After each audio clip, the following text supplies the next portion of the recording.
लोग जो अल्लाह को मानते हैं, जो नहीं मानते उनकी तो बात ही नहीं कर रहा। हिंदू भी अल्लाह को मानते हैं, सिख भी अल्लाह को मानते हैं, ईसाई भी अल्लाह को मानते हैं, यहूदी भी अल्लाह को मानते हैं, बुद्धिस्ट भी अल्लाह को मानते हैं, ये पारसी भी अल्लाह को मानते हैं। ये ज़्यादातर तो मज़हब अल्लाह को मानते हैं ना।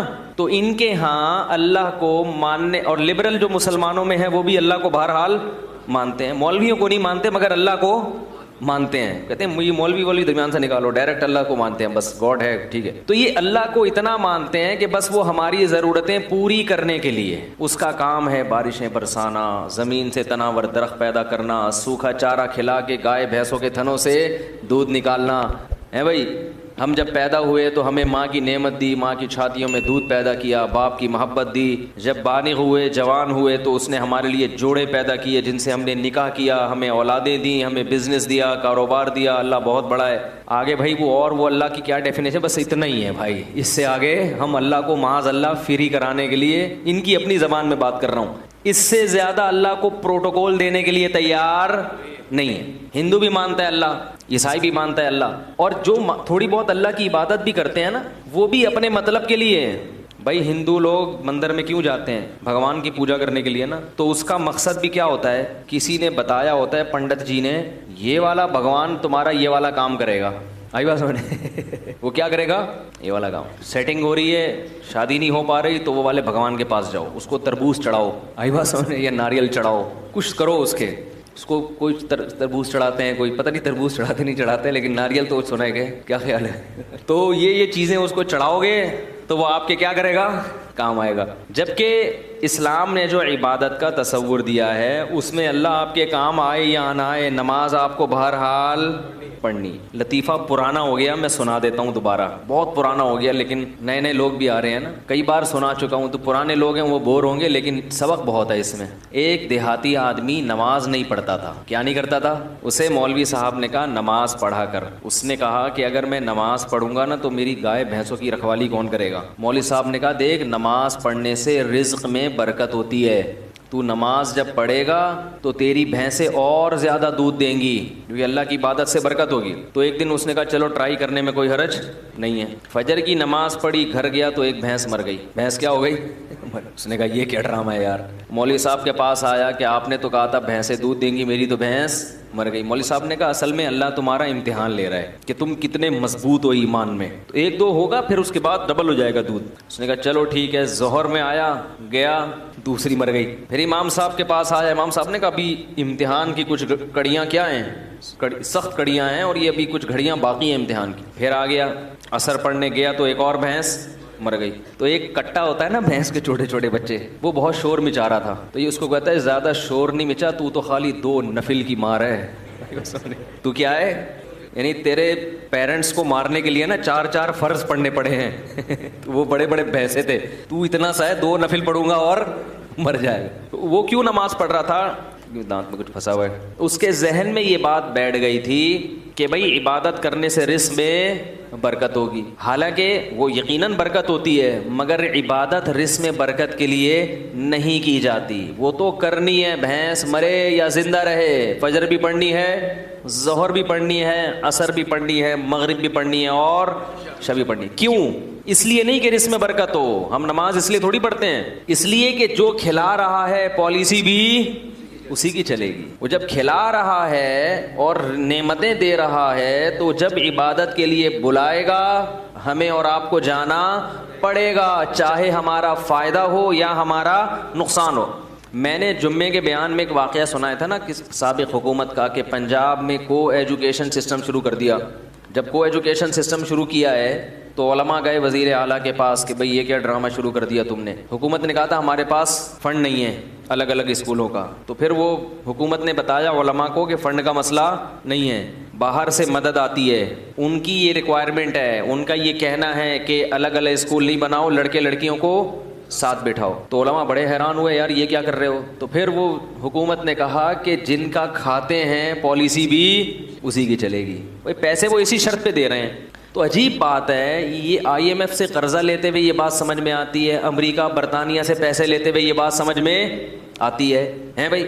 लेकिन अल्लाह से चीज़ें मांगते हुए और अल्लाह की चीज़ें खाते हुए ये बात समझ में नहीं आती। वहां कहते हैं अल्लाह खिलाएगा मगर पॉलिसी किसकी चलेगी? बोलो भाई, हमारी चलेगी। कानून किसका चलेगा? हमारा चलेगा। असल बात क्या है? सबको पता है कि जितना अल्लाह से खा रहे हैं उतना IMF से नहीं खा रहे, लेकिन बात यह है कि वो लोग फौरन पकड़ते हैं और अल्लाह फौरन नहीं पकड़ता। मैं ज़रा ये दांत साफ कर लूं वरना ये मुसलसल जब मुझे परेशान करता रहेगा। वो कहने लगे कि खिलाते वो हैं तो पॉलिसी किसकी चलेगी? बोलो भाई, हमारी। तो अल्लाह ताला के हम खाते हैं मगर उसके अहकाम पर अमल नहीं करते, उसकी पॉलिसियों को फॉलो नहीं करते। उसकी वजह यह है कि दुनिया में जब किसी से आप कर्जा लेते हैं तो वो कर्जा रोक लेता है अगर उसकी पॉलिसियों पे आप नहीं चलोगे। जबकि अल्लाह की आदत यह है कि कुरान में अल्लाह ने फरमाया कुल्लन नुमिद्दु हाउलाई व हाउलाई, हम पॉलिसियों को फॉलो जो कर रहा है उसको भी खिलाएंगे और जो नहीं फॉलो कर रहा उसको भी खिलाएंगे। वमा काना अताउ रब्बिका महजूरा, तेरे रब की अता से कोई भी दुनिया में महरूम नहीं रहेगा। क्योंकि अगर अल्लाह नाफरमान से रिज़्क को रोक लेते तो दुनिया में फिर कोई भी नाफरमान ना होता, फिर लोग मजबूर हो के अल्लाह की इबादत करते और अल्लाह को ऐसी इबादत पसंद नहीं है। बात आ रही है समझ में? अल्लाह को ऐसी इबादत नहीं पसंद है। ऐसी कुर्बानी, ये कुर्बानी नहीं है ना, ये कुर्बानी है ही नहीं। वो तो आप जब देख लो सब कुछ। मुशरिकीन ये कहा करते थे कि हमें अल्लाह का अजाब दिखाएं जिस अजाब का वादा करते हैं। तो अल्लाह ने क्या फरमाया? अगर अजाब देख लेंगे फिर ईमान लाएंगे तो वह ईमान मकबूल, बोलो भाई, नहीं हो। अजाब देखने के बाद ईमान लाओगे तो फिर तो वो तो सबको तो वो तो कहते हैं ना भाई, तुम्हारे तो अच्छे भी मानेंगे। फिर क्या ख्याल है भाई? फिर तो सब मानेंगे, फिर तो हिंदू भी ईमान लाएगा, ईसाई भी ईमान लाएगा, क्योंकि अपने मफाद तो सबको महबूब होते हैं। यहाँ आजमाइश है कि गैब के पर्दों में डाल दिया और अपनी नेमतों की बारिशें बरसा दी। IMF इतना कर्जा नहीं देता जितना हमें अल्लाह खिलाता है फ्री में। ये पानी जो टनों मनो आसमानों से बरसता है, इतना पानी अगर अल्लाह इसका बिल मांगना शुरू कर दे तो IMF के बस में भी नहीं है कि ये अल्लाह को इसका बिल पे करे। एक बादल जो छोटा सा टुकड़ा होता है ना, बादल का टनों मनो वजन होता है इसके अंदर हजारों पानी के टैंकर होते हैं जो एक बादल का छोटा सा टुकड़ा लेके सफर कर रहा होता है। ये जो हमें आसमान पे काले बादल नजर आते हैं ना, छोटे छोटे टुकड़े, ये हमें छोटे लगते हैं, हकीकत में ये छोटे नहीं है। माहिरीन कहते हैं कि बादल का एक टुकड़ा अगर एक जगह खड़े होकर बरसना शुरू कर दे पूरे शहर को तबाह करने के लिए काफी है। ये जो छोटे बादल के टुकड़े होते हैं कराची के ऊपर से गुजरने बारिशों में, तो अगर ये खड़े होकर कराची पे बरसना शुरू कर दें कि भाई चलो अब यहीं पूरे खाली हो जाओ, पूरे खाली कहाँ हो जाओ? इधर ही, तो हम पूरे भर जाएंगे, फिर हम तैर रहे होंगे, फिर तबाह हो जाएगा सब कुछ। छिड़काव है हल्का हल्का। ये क्या है? हल्का हल्का। मुअस्सिरात कहा है अल्लाह ने, नुचड़ने वाले बादल थोड़ा थोड़ा नुचड़ते हुए जा रहे होते हैं, हल्का हल्का छिड़काव करते हैं और हवा इनको धकेल देती है कि बस बहुत हो गया, आगे निकलो आगे, एक ही जगह पे नहीं बरस जाना, क्योंकि इतना पानी है कि ये कराची वाले अफोर्ड नहीं कर पाएंगे, तबाह हो जाएंगे ये सब। वो थोड़ा सा छिड़काव में ही आप देखो हाल क्या होता। क्या ख्याल है? उसी में लोग तैरना, खारादर गायब हो जाता है, खारादर अखबार में आता है फिर, है भाई? ऐसा ही होता है ना कराची में, जब ज्यादा बारिशें हो जाएं, गुलिस्तान जौहर मार्केट से शार्ट, ऐसा ही होता है। वो जो भी नशेबी इलाके हैं वो बिल्कुल डूब जाते। इतना पानी इतने बड़े शहर में बरसता है। फसलकहु यनाबिअ फिल अर्ज़, ये रब की सखावत है जो जोश मारती है। और फिर अल्लाह फरमाते हैं उस पानी को हम ज़मीन पे बरसा के ज़मीन को ताकत देते हैं, वहाँ से चारा पैदा होता है। फिर ज़मीन की दरारों में जहाँ भी ज़मीन को जगह नज़र, पानी को जगह नज़र आती है ना, सुराख कहीं भी, पानी उसमें दाखिल होता है। फिर मिट्टी में अल्लाह ने फ़िल्टर लगाए हुए हैं, वो फ़िल्टर पानी को ऐसा साफ़ करते हैं जरासीम से कि हज़ारों साल बाद भी मिट्टी से पानी निकालो तो वो आपको बिल्कुल ताज़ा मिलेगा पानी, उसमें ज़र्रा बराबर भी ख़राबी पैदा नहीं होगी। और फिर उस पानी को जब ज़मीन में दाखिल करते हैं तो करते करते एक जगह जाके उसको ब्रेक लगा देते हैं कि भाई इससे ज़्यादा नीचे मत जाना, क्योंकि इंसान के लिए इसको ज़मीन में स्टोर किया है, लिहाजा इतना नीचे मत जाना कि इंसान की दस्तरस से बाहर हो जाए। तभी हम कुएं खोद खोद के पानी, बोलो भाई, निकालो, जितना निकालो उतना और आ जाता है, और आ जाता है, और आ जाता है। ये क्या है सब? KPK में बाज़ ज़मीनों पर गया, वहाँ ट्यूबवेल लगी हुई हैं, पानी आ रहा है और वो खेतियाँ उससे आबाद हो रही हैं। मैंने पूछा यार ये पानी तो, मैं तो 2 दिन से हूँ, 2 दिन से पानी निकलता हुआ देख रहा हूँ आप। उन्होंने कहा आप 2 दिन से, हम 40 साल से देख रहे हैं। 40 साल से क्या हो रहा है? ट्यूबवेल से मुसलसल पानी निकल रहा है। तो फिर उसके हमारे अब्बा दादा भी बताते हैं हम जब पैदा हुए थे तो ये पानी निकल ही रहा था, इतना पानी जमीन में। और सूबह सरहद जो है केपी के वो ऊंचाई वाली जगह पे है, वो नशेबी जगह पे नहीं। जितना ऊंचाई पे जाएंगे उतना पानी ज्यादा। अजीब बात है या नहीं है? पानी की तो सिफत है नीचे जाना, लेकिन कश्मीर में पानी ज्यादा है और कराची में कम है। हालांकि कराची समंदर की सतह के बिल्कुल बराबर है, लेकिन सतह समंदर से ऊपर जा रहे हैं तो पानी और ज्यादा होता चला जा रहा है। सवाल पैदा होता है, पानी तो नीचे आता है, ऊपर थोड़ी जाता है पानी। लेकिन जितनी बुलंदी पे, मैं ऐसे ऐसे इलाकों में गया हूं 7000 फुट बुलंदी, ऑक्सीजन नहीं होती वहां पे, सांस लेने में दुश्वारी, मगर पानी के चश्मे पहाड़ों की नोक से फूट रहे हैं, क्योंकि वो भी जमीन है वहां, उसको भी अल्लाह ने क्या करना है? बोलो भाई, आबाद करना है अल्लाह ने। पहाड़ों के ऊपर पानी जाता है और बिल्कुल चोटी से निकल के नीचे बहना शुरू होता है। इसी वजह से अल्लाह ने कहा हमने जमीन में दरिया और चश्मे जारी कर दिए। फिर पानी का एक अलग सिस्टम है, जैसे बिल्कुल हम लोग चीजें स्टोर करते हैं ना भाई, जैसे हम बकरीद के गोश्त से हलीम पकाते हैं ना मुहर्रम में, मैं तो नहीं पकाता, इन लोग पकाते हैं, तो वो कहाँ स्टोर करते हैं? फ्रिज में। क्या ख्याल है भाई? क्योंकि मुहर्रम में फिर कहाँ से मिलेगा इतना गोश्त, तो लोग बकरीद के गोश्त को क्या कर देते हैं? स्टोर कर देते हैं, जब मुहर्रम में उसी से हलीम पकेगा, तो फ्रीज कर दिया जाता है ना। ऐसे ही गर्मियों में पानी की ज़रूरत ज़्यादा होती है, तो अल्लाह ताला क्या करते हैं कि जो ठंडे इलाके हैं वहां पानी को बर्फ की शक्ल में स्टोर कर देते हैं। नहीं यार, मेरा ख्याल है कुरान ने इसका भी तज़किरा किया कि आसमान से बर्फ नाजिल होती है, वो बर्फ के बड़े बड़े पहाड़, वो सब क्या है? कुदरती फ्रिज है जिसमें कोई डोर नहीं है, दरवाज़ा नहीं है, कोई बिजली नहीं देनी पड़ रही उसको। वो अल्लाह ताला आसमान से ही बर्फ बना के उसको ज़मीन पे, बोलो ना भाई, नाजिल करके बड़े बड़े तोदे ग्लेशियर बना देते हैं। वो ग्लेशियर स्टोर हो जाते हैं, बिल्कुल साफ सुथरा पानी होता है, वो एकदम नीट क्लीन पानी, साफ सुथरा। वो पानी बड़े बड़े ग्लेशियर कश्मीर में और केटू की पहाड़ियों पे इधर क्या हो जाते हैं?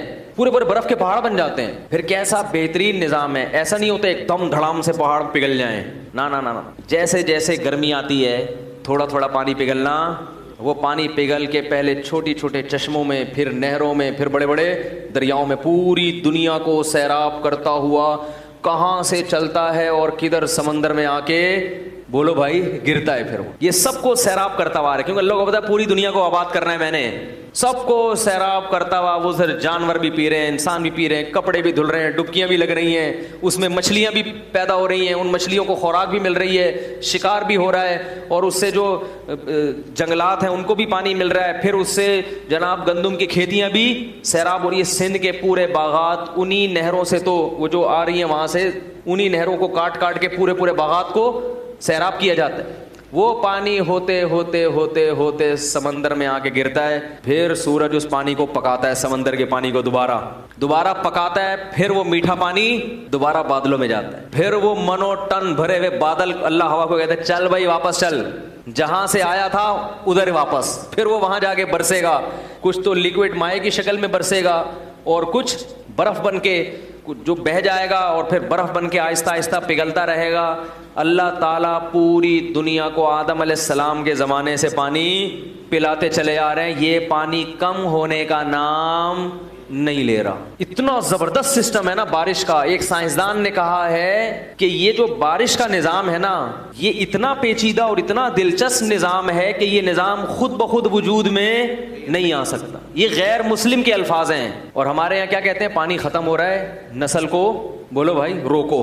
पानी ख़त्म नहीं हो रहा, ये उल्लू बनाने की बातें हैं, क्योंकि पानी ख़त्म जब होगा जब वो फना हो रहा हो। पानी एक हालत से दूसरी हालत में तब्दील होके बिल आखिर कहाँ जाता है? समंदर में, फिर दरिया। वो सारा साइकिल हो रहा है, ये पूरा चक्कर है, ये ज़ाया होता ही नहीं है। और कितने लाखों गैलन, करोड़ों गैलन पानी समंदरों में ज़ाया हो रहा है। तो हमारी हुकूमतें अपनी सुस्ती कि भाई पानी को स्टोर करने का कोई इंतजाम नहीं है, डैम बनाने की बात करो तो सियासी झगड़े, क्या ख्याल है? तो पानी को स्टोर करने का खुद का कोई इंतजाम है नहीं, और डाल देते हैं किस पे? कि नस्ल रोको। आई बात सुन, ये ऐसे ही जैसे घर में कोई सुस्त बाप हो ना, सुस्त बाप, ठीक है ना, बेगम ने अपने ससुरालियों को बुला लिया, अपने मैके वालों को दावत के लिए। अब इतना बड़ा कूलर रखा हुआ है लाके, कहा जा रहा है भाई घर में 20 अफराद आ रहे हैं, तो आप ऐसा करें इसको भरने का इंतजाम कर लें। तो आप सुस्ती में वो तो कूलर भरने के लिए तैयार नहीं है, आप कह रहे हैं 20 अफराद के बजाय 5 को बुलाओ। किसको बुलाओ? 5। तो ये इसलिए नहीं कि पानी की कमी है, ये इसलिए कि आप क्या हैं? सुस्त। तो हुकूमत जब कहती है ना कि नस्ल रोको, पानी के ज़खायर कम हो रहे हैं, तो ये हुकूमत अपनी सुस्ती किस पे निकाल रही है? हम और आप पे निकाल रही है। नहीं यार, मेरा गलत बात समझ। तो अल्लाह की तरफ से रिज़्क़ बरस रहा है, हम पानी भी पी रहे हैं। अगर एक पानी अल्लाह रोक लेना, खुदा की कसम IMF कर्जे देना छोड़ दे, इतना नुकसान नहीं है, खाते पीते फिर भी रहोगे। लेकिन एक पानी आसमान से बरसना ख़त्म हो जाए तो दिवालिया निकल जाए इंसानों का। लोग इन डॉलर और सोने और चांदी के सिक्कों को भूल जाएंगे। अक्सर मैं एक वाक़या बयान में सुनाता हूँ। एक बादशाह ने एक बुज़ुर्ग से कहा कि मैं आपको अपनी आधी सल्तनत गिफ्ट में देना चाहता हूँ। किस में देना चाहता हूँ? आपको आधी सल्तनत मिल जाए तो आदमी तो खुशी से बेहोश हो जाए ना। उन बुजुर्ग ने कहा कि मेरी नज़र में तेरी इस सल्तनत की कीमत मच्छर के पर के बराबर भी नहीं है। भाई क्यों भाई? उन्होंने कहा मेरे पास जो नेमतें हैं ना, जो गॉड गिफ्टेड नेमतें, जो अल्लाह ने मुझे बगैर किसी मेहनत के दी हैं, उन नेमतों की कीमत तेरी इस सल्तनत से ज़्यादा है। बादशाह बड़ा हैरान हुआ, यार ये देखने में तो फ़कीर सा लगता है, कपड़े भी देखो फटे पुराने, और इसके पास इतनी दौलत और इतना कुछ, इसके पास सरमाया पता नहीं कहाँ छुपा के रखा हुआ है इसने, जो मेरी प्रॉपर्टी से भी ज़्यादा है। तो बादशाह ने बुला लिया। बादशाह लोग तो बड़े लालची होते हैं ना, भाई कहाँ रखा हुआ है भाई। तो बादशाह ने बुला लिया। तो बादशाह ने कहा कि आप शक्ल से तो इतने मालदार नहीं लगते, लेकिन आपने जो ये कहा कि आपके पास इतनी कीमत की चीज़ें हैं, तो ये कहाँ हैं?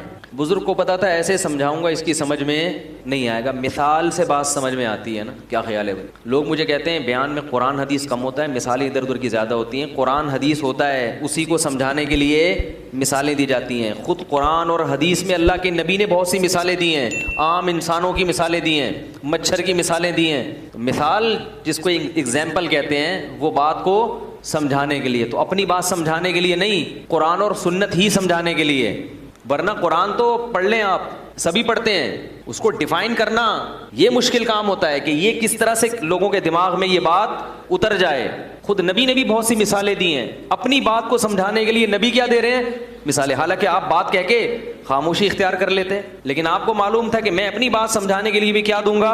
मिसाल दूंगा, तो बात समझ में आएगी। तो इसी वजह से शायर लोग कहते हैं ना, मिसाल जो सुलझी हुई चीज़ है उसको क्या कहते हैं? शायर ने कहा ना, ख्वाबों की तरह था ना ख्यालों की तरह था, वो शख्स रियाजी के सवालों की तरह था, उलझा हुआ ऐसा कि कभी खुल नहीं पाया, सुलझा हुआ ऐसा कि मिसालों की तरह था। ये शायरों के बावले होने की एक मिसाल है। ये जो मैंने शेर पढ़ा है ना, ये बैठ के कलाबे मिलाते रहते हैं। शायर, सारे शायर बावले नहीं होते, ज़हन में रखें। एक शायर अपनी महबूबा के बारे में कह रहा है कि पता नहीं क्या ड्रामा है, समझ में नहीं आ रहा समझ में आ ही नहीं रही है। तो कह रहा है ख्वाबों की तरह था ना ख्यालों की तरह था, वो शख्स रियाजी के, जैसे रियाजी के पेचीदा सवाल होते हैं ना, इस किस्म की चीज़ है भाई। वो बैलेंस भी डाल दिया है भाई ठीक है, सारे खर्चे भी पूरे कर दिए। तो उलझा हुआ ऐसा कि कभी खुल नहीं पाया, ऐसा उलझा हुआ कि आप खोल ही नहीं सकते उसको। सुलझा हुआ ऐसा कि मिसालों की तरह, लेकिन समझ में आ रहा है कि भाई यही है मेरे लिए, सही है। जब जान छुड़ाने की बात करो तो ऐसा सुलझा हुआ कि भाई इसमें क्या खराबी है।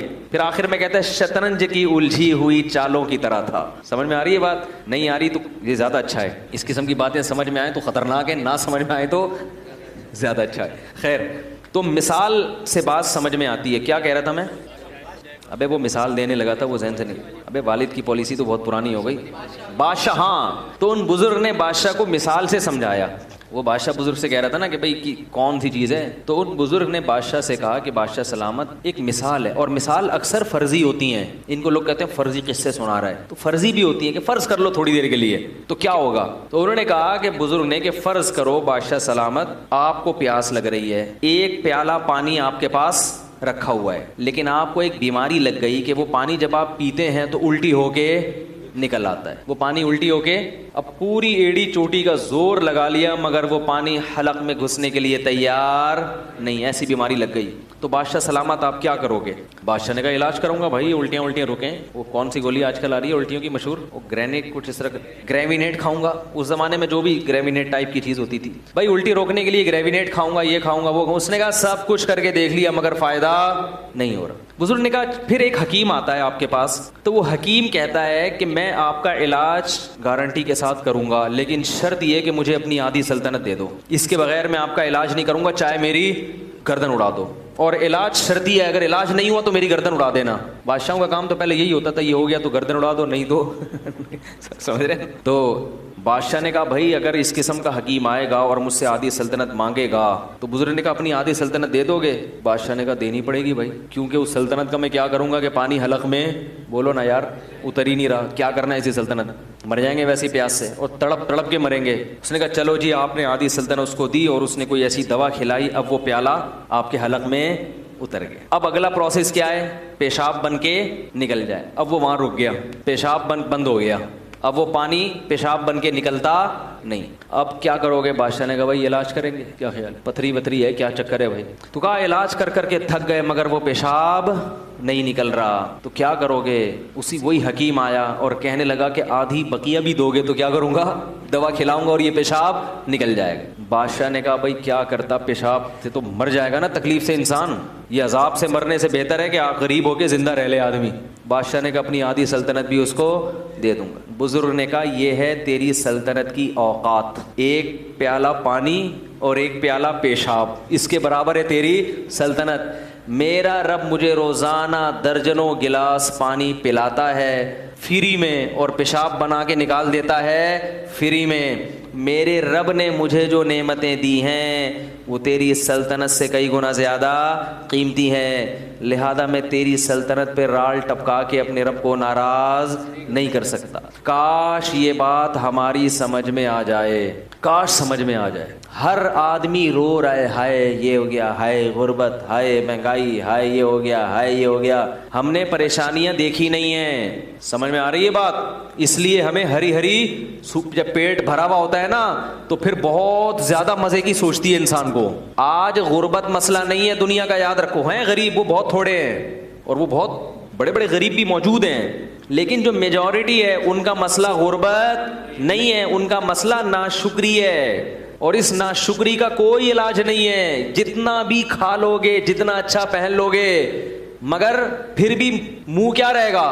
कुरान ने मिसाल दी है ना, इन तहमिल हु यलहस औ ततरुकहु यलहस। अल्लाह ने कुत्ते की मिसाल दी है कि उसके सामने बोटी डालो तो भी जबान उसकी लटकी हुई है, पेट भरा हुआ हो तो भी जबान लटकी रहेगी और पेट खाली हो तो भी जबान लटकी रहेगी उसकी। ये हाल हो गया है। देखते नहीं अपने हुक्मरानों से सबक नहीं लेते?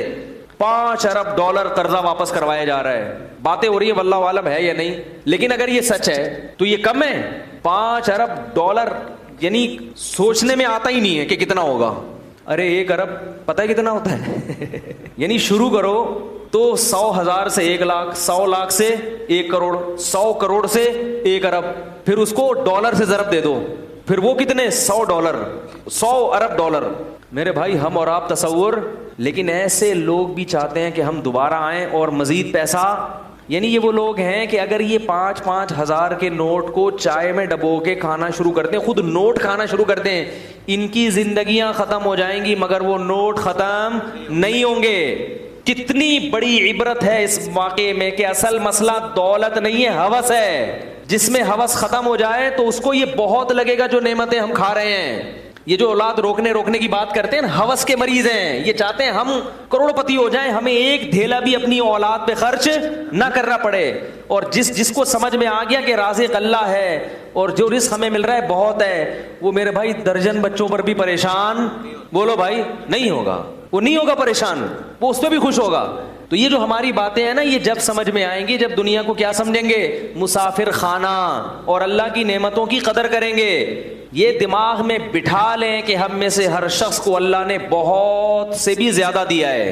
अल्लाह मेरे शेख की मगफिरत फरमाए, आखिर उम्र में बीमार हो गए थे, 78 साल की उम्र में बहुत शदीद बीमार हो गए। ऐसे बीमार हो गए कि बस लग रहा था कि अब इनकी मौत वाक़ई हो जाएगी। हजरत का चेहरा बहुत खिला रहता था। जो हजरत से को मिले हैं ना, हमारे शेख के साथ रहे हैं, बड़े बुजुर्ग थे, उनका चेहरे पे बड़ी रौनक थी, हर वक्त खुश रहते थे। गम सिर्फ एक आखिरत का था, उनको चेहरे पे सुर्खी थी उनके। बड़ा अल्लाह ने उनको चेहरा भी नूरानी दिया और आमाल तो ऐसे कि गुनाह का तसव्वुर भी नहीं कर सकते थे वो, इतने तकवा उनका मशहूर था। 60 साल गुर्बत में गुजारे उन्होंने। कितने?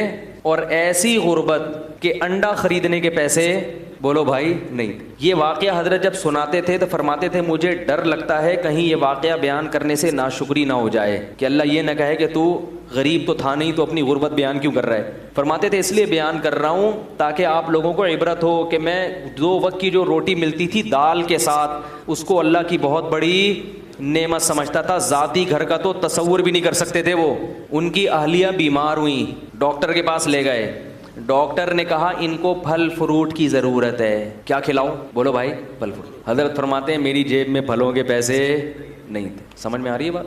फलों के पैसे, अगर हम में से किसी जेब में फल के पैसे ना हो फिर लोग उसको ताना देंगे जब तेरे पास इतने पैसे शादी क्यों की तूने, और बच्चा पैदा होना तो फिर और ही अजीब बात है। भाई निकाह तो करना है चाहे पैसे हो या ना हो। ऐसी औरत से करो जो आपके साथ कंप्रोमाइज करे, ऐसी नहीं मिल रही फिर सब्र करो, औलाद भी होगी, सब किस पे तवक्कुल करना है, ये तो अल्लाह का हुक्म है। फरमाते हैं अंडे बेचने वाला आता था महल्ले में, तो एक दिन हमारे घर आया, दरवाजा बजाया कि आप कितने अंडे लेंगे रोज?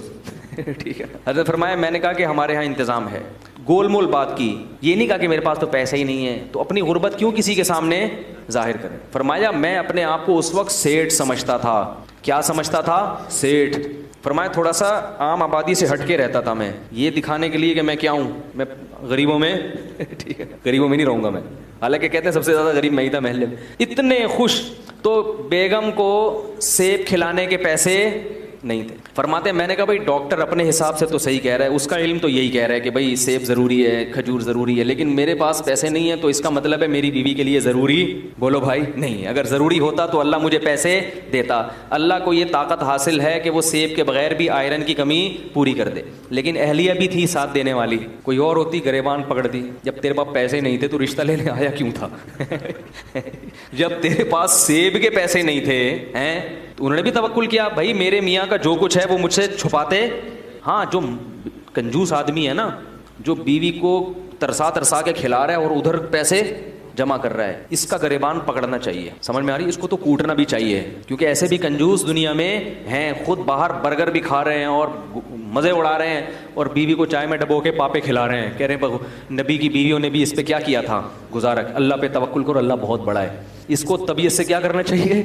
कूटना चाहिए। मैं उसकी बात कर रहा हूँ जो कोशिश भी करता हो फिर भी रिस्क के दरवाजे ना खुलते हैं, वो तो अल्लाह की तरफ से है ना, वो तो अल्लाह की तरफ से। तो हजरत अपनी अहलिया की बहुत तारीफ करते थे। फरमाते अल्लाह ने मुझे ऐसी बीवी दी है कि मुझे जन्नत की हूर भी उसके मुकाबले में पसंद नहीं आएगी, ऐसे साफ कहते थे। कह रहे अल्लाह ने मुझे ऐसी बीवी दी है। कैसा उन्होंने हजरत के साथ क्या किया? कॉम्प्रोमाइज किया। हजरत फरमाते हैं तो पैसे ही नहीं थे, सुबह एक रोटी खाते थे और शाम को एक रोटी दाल के साथ। का एक दिन हमारे घर में मेहमान आए तो कहने लगे यार जब भी आपके घर आओ दाल ही पकी होती है, ठीक है ना। हजरत फरमाते हैं उसके बताने से हमारी तवज्जो इस तरफ गई कि हम कई दिनों से दाल खा रहे हैं, वरना हमारा जहन भी कभी इस तरफ नहीं। और फरमाते थे ये जो मैं आपको वाकया बता रहा हूँ ये सिर्फ आपको सबक दिलाने के लिए। फरमाते हैं उस हालत में मैं ये नहीं समझता था मैं गरीब हूँ, और अब भी ये नहीं समझता था कि मैं गरीब था, क्योंकि अल्लाह ने मुझे 2 वक्त की रोटी दी इज्जत के साथ, रात को सर छुपाने के लिए जगह दी, और एक ऐसी बीवी दे दी जो मेरे साथ इस मामले में खुश है। तो फरमाया कि बस अल्लाह ने पूरी दुनिया की दौलत समेट के मुझे दे दी। मैं ये समझता था, खुश थे। तो कहते हैं कि डॉक्टर ने कहा सेब खिलाया, हमारे पास सेब के पैसे नहीं थे। तो फरमाते हैं कि हमने कहा भाई डॉक्टर अपनी लिहाज से सही कह रहा है, अगर अल्लाह हमें देता तो आयरन की कमी पूरी कर देते, नहीं दिए अल्लाह वैसे ही पूरी कर देगा कमी। औलाद भी होती रही। हजरत भी नस्ल रोकने के कायल, बोलो भाई नहीं थे, और हस्पतालों के कायल भी, हस्पताल में पैसे ही नहीं थे हजरत के पास। सब हजरत की औलादें माशाल्लाह जवान हैं, अल्लाह ने कसरत से औलाद भी दी, सब बच्चे पल भी गए, बाहर मुल्कों में चले गए, आला तालीम भी हासिल हो गई। हज़रत का इंतकाल हो गया, मगर पीरानी साहिबा जो हमारी हैं हज़रत की अहलिया, वो अब भी अल्हम्दुलिल्लाह ज़िंदा हैं। 90 साल से ऊपर शायद उनकी उम्र हो गई हो, नहीं आ रही मेरा ख्याल है बात। तो यहूदियों की तरह कैलकुलेशन करते रहोगे तो दुनिया में ना सुकून मिलेगा, खुद भी परेशान रहोगे और दूसरों को भी क्या करोगे? परेशान करो। तो हज़रत का इंतकाल हो गया, मगर अब भी बड़ी अच्छी सेहत वाली ज़िंदगी गुजारी। और हज़रत का भी इंतकाल कमज़ोरी से नहीं हुआ ये था हज़रत को शुगर की बीमारी हो गई थी, जो बुढ़ापे में हो ही जाती है। लेकिन हज़रत इस पे आमादा थे कि भाई अब मुझे दुनिया से जाने दो, मैं मेरी उम्र बहुत हो गई है, अब मुझे ज़िंदा रहने का शौक़, बोलो ना भाई। हज़रत फरमाते जब मेरी उम्र 63 साल हुई ना, तो फिर मुझे ज़िंदा रहते हुए शर्म आने लगी कि 63 साल में नबी दुनिया से चले गए, अब तुम क्यों ज़िंदा हो भाई। तो वो शर्मा शर्मी में 78 साल के हो गए, ठीक है ना, क्योंकि दुनिया को मुसाफिर खाना समझते थे ना, कि भाई जाना तो है, अब 60 साल हो 70 हो कितना ठहरे। हजरत फरमाते थे कि हमारे जब बच्चों के बच्चे हो जाए ना, तो मुझे जहन में आता था अब नई गाड़ी आ गई है, पुरानी गाड़ी क्या करेगी, प्लेटफॉर्म खाली करे। याद रखो आपके घर में जो बुजुर्ग हैं उन पे ये फार्मूला अप्लाई करना ना शुरू कर दें कहीं जाके। क्या आज हमने सुना है कि 63 साल के बाद इंसान को शर्म आनी चाहिए, आप तो 70 के हो गए। ये मतलब हरगिज़ नहीं है। उनको ये कहो कि अल्लाह करे आप 100 साल जिए। ये हम अपने लिए बता रहे हैं, दूसरे के बारे में यही करना है कि अल्लाह इनको, हम लोग नहीं कहते थे हजरत आप 63 के हो गए तो आपको जाना चाहिए। हम ये कहते थे आप 100 साल से पहले बोलो भाई ना जाए, बल्कि हमारी उम्र भी आपको लग जाए। वो उनके अपना ज़ौक़ ये है। जो चाहने वाले होते हैं ना, वो कभी भी नहीं चाहता कि हमारा जो जिससे हम मोहब्बत करते हैं वो दुनिया से जाए। उसकी मोहब्बत का तकाजा है कि वो कहे कि आप जिंदा रहें, आपकी उम्र अभी इतनी नहीं हुई जाने वाली। हम हजरत से कहते थे लोग 100 साल में जाते हैं, आप 78 में ऐसी बातें कर रहे हैं, 63 में ऐसी बातें कर रहे हैं। तो जिसको मोहब्बत होती है ना, वो उसी हिसाब से सोचता है। एक शख्स ने हजरत को खत लिखा कि हजरत मुझे डर है अगर आप मर गए तो मेरा क्या होगा। हजरत फरमाया ये क्यों नहीं सोच रहे अगर मैं मर गया तो मेरा क्या होगा। शेख के मरने के ख्यालात आ रहे हैं, ठीक है। मोहब्बत का तकाजा ये है कि आप अपने मरने का तसव्वुर करें, जिससे मोहब्बत है उसके बारे में कहें इंशाल्लाह आप नहीं मरेंगे। क्या ख्याल है भाई। तो मैं जो असल वाक़या बता रहा था, तो जब हजरत की फिर 60 साल के बाद हजरत के पास पैसा आया है। समझ में आ रही है बात। 60 साल के बाद क्या हुआ, रिस्क के दरवाजे खुल गए। जब अल्लाह ने गरीब रखा उस वक्त भी खुश, जब पैसा दिया तो भी खुश। फिर पैसा खर्च किया जायदादें बनाने में, बोलो भाई, कोई मकान अपने लिए नहीं बनाया। फरमाया तुम्हारा माल वो है जो हदीस में आता है ना, खा के ख़त्म कर दो, पहन के पुराना कर दो। फिर जो हजरत की पगड़ी थी, ठीक ठाक महंगी पगड़ी थी, घड़ी अच्छी खासी महंगी प्लाटीनम की घड़ी थी, गाड़ी ऐसी कि हटो बच्चों, मैंने अब तक किसी के पास वो गाड़ी, बोलो भाई, इतनी बड़ी गाड़ी थी। कुवैत का शहजादा उससे हजरत ने गाड़ी खरीदी थी। शायद मैं गलत बयानी से काम ले रहा हूँ भाई, झूठ तो नहीं बोल रहा ना मिंबर पे बैठ के। और फरमाते हैं जब मैं पेट्रोल पंप पे जाता था तो टैंकी फुल कराता था। ये नहीं कि 500 रुपए का गाड़ी में, इतनी बड़ी गाड़ी रखी हुई है, 50 रुपए का पेट्रोल डाल दो, फिर जब खत्म होगा तो नया डालना। भाई जब तुमने ही चलानी है तो भर दो इसको। उस पर भी जान लोगों की क्या हो रही होती है, जल रही होती है। यार टैंकी भरने, ऐसा ना हो कहीं गिर जाए, ज़ाया हो जाए कोई। ओ भाई जब तुमने ही चलानी है तो बार बार पेट्रोल पंप की टेंशन से बेहतर नहीं एक दफ़ा फुल भर दो उसको। यहाँ भी बचा रहे हैं पैसा। हजरत फरमाते हैं जब मैं लाइन में खड़ा होता था ना पेट्रोल पंप, तो वो टैंकी भरने में काफ़ी टाइम लगता था। लोग मुड़ मुड़ के देखते थे, इस मौलवी को देखो और इसकी गाड़ी की टैंकी को देखो। नहीं आ रही मेरा ख्याल। खुराक फिर ऐसी रखी, फिर सिर्फ सेब नहीं, अब तो सेब के पैसे नहीं थे ना, जब नहीं थे तो भाई अल्लाह इसी में, जब पैसे आ गए तो फिर जो हजरत का नाश्ता था वो आज शायद वजीर आजम का भी नहीं हो। बिल्कुल ऐसी डाइट थी जो बिल्कुल सेहत के लिहाज से मुनासिब। उसमें बादाम थे नाश्ते में, बॉयल हाफ बॉयल अंडा था, सेब था। वो सेब जब यहाँ ख़त्म होते तो टोरंटो से मंगवाते थे। यानी अगर पाकिस्तान में सेब का मौसम नहीं है तो दुनिया में जहाँ है वहाँ से क्या करो, मंगवाओ, सेब खाना है। इस पे पैसा क्या हो रहा है। मैं तभी तो बयान में बार बार कहता हूँ, घर बनाने के बजाय पहले इन चीज़ों की फिक्र करो, उसके बाद घर भी बना लो अगर पैसा अल्लाह ने बहुत दिया है। इसी वजह से हजरत की फिटनेस ऐसी थी, इतनी उम्र में भी कहीं से बुढ़ापा नजर नहीं आता था। ऐसे खूबसूरत जवान जब चलते थे ना, लोग कहते, खड़े होते थे, लोग कहते सनोबर का दरख्त खड़ा हुआ है, ऐसा कद था उनका। चाल ऐसी खूबसूरत थी, आवाज में माशाल्लाह जान थी, सेहत थी। तो ये जब हजरत को बीमारी हुई ना शुगर, पता नहीं चला था। उनकी इंतकाल इसलिए हुआ कि ये शुगर ट्रेस नहीं हो पाई। समझ रहे हैं, पता ही नहीं चला कि शुगर, अगर बीमारी ट्रेस हो जाती तो फिर 100 साल भी जीते वो। लेकिन बहरहाल अल्लाह की तरफ से मौत है, कभी इसी तरह मौत आनी मुकद्दर होती है कि भाई बीमारी ट्रेस ही नहीं हो पाती। लेकिन उनको शुगर थी तो वो मीठा भी उसी, जो उनकी खुराक का मीठा ज़्यादा खाते भी नहीं थे वो, लेकिन जितना खा रहे थे वो भी खा रहे थे। शुगर का कोई इलाज की वो नहीं थी, इलाज ही नहीं हुआ उसका। लेकिन उस हालत में जब इंतहाई कमज़ोर हो गए, बिल्कुल चेहरे जो है ना वो रौनक, जो एक बीमार आदमी का होता है कमज़ोरी से, वो रौनक ज़ाहरी तौर पर ख़त्म हो जाती है, बिल्कुल बिस्तर से लग गए, तो भी ज़बान से कोई शिकायत नहीं। जब हम जाते ना उसके लिए अयादत के लिए, तो फरमाते कि मैं किस मुंह से शिकायत करूं कि मैं बीमार हूं, मैं कमज़ोर हूं। अल्लाह ने सारी ज़िंदगी इतना अच्छा खिलाया पिलाया, अब अगर अल्लाह ने थोड़ी सी आजमाइश देती है तो उस आजमाइश को बयान करते हुए शर्म आती है। समझ में नहीं आ रही मेरा ख्याल। अब उस आजमाइश को बयान करते हुए, भाई पहली दफ़ा ज़िंदगी में, हालांकि इससे पहले भी बीमार हुए होंगे, कहा अल्लाह ने सारी ज़िंदगी खिलाया, खूब खिलाया। वो क्या खिलाया, दाल रोटी, उसको क्या कह रहे हैं, खूब खिलाया। हजरत के बच्चे जब जवान होने लगे तो हजरत को फिक्र हुई इनकी शादियां करनी है, जबकि घर इतना छोटा है कि उसमें कमरे हैं ही नहीं। हमारी तरह नहीं कि अब तो करना तो है ही नहीं, करनी तो है ही नहीं, कमाओ पैसा लाओ पैसा है भाई। हजरत को फिक्र हुई बेटे जवान हो रहे हैं तो अब क्या करनी है, शादियां। लेकिन अब ये कि घर में जगह नहीं है तो हजरत ने हमें कमरा दिखाते थे। मैंने से एक ऊपर कमरा है, ठीक है, वो जो लिहाफ रखते हैं ना, क्या ख्याल है, ऐसी मजाक कर रहे थे। कहा मैंने सोचा कोई मसला नहीं, एक को उधर सीढ़ियाँ लगा के बोलोगे चल उधर जा अपनी बीवी के साथ। लेकिन फिक्र फिर भी की उन्होंने कि भाई शादी करनी है इनकी, वो देखा जाएगा शादी के बाद क्या जुगाड़ करना है, कहाँ कर लेंगे। तो अल्लाह का शुक्र उनकी शादियां भी हो गई, उनको भी अल्लाह ने बहुत पैसा दिया, वो सब मदरसे में वो आलिम बने। उसके बाद इतना अच्छी इल्मी इस्तेदाद थी कि मदीना यूनिवर्सिटी से उनको बुलावा आ गया उनका, मदीना यूनिवर्सिटी चले गए, वहाँ से हुकूमत सऊदिया की तरफ से दूसरे मुल्कों में दौरे पे भेज दिए गए। वो भी अच्छा खासा माशाल्लाह उनके पास अल्लाह ने रिज़्क़ के दरवाजे उनके लिए खोले।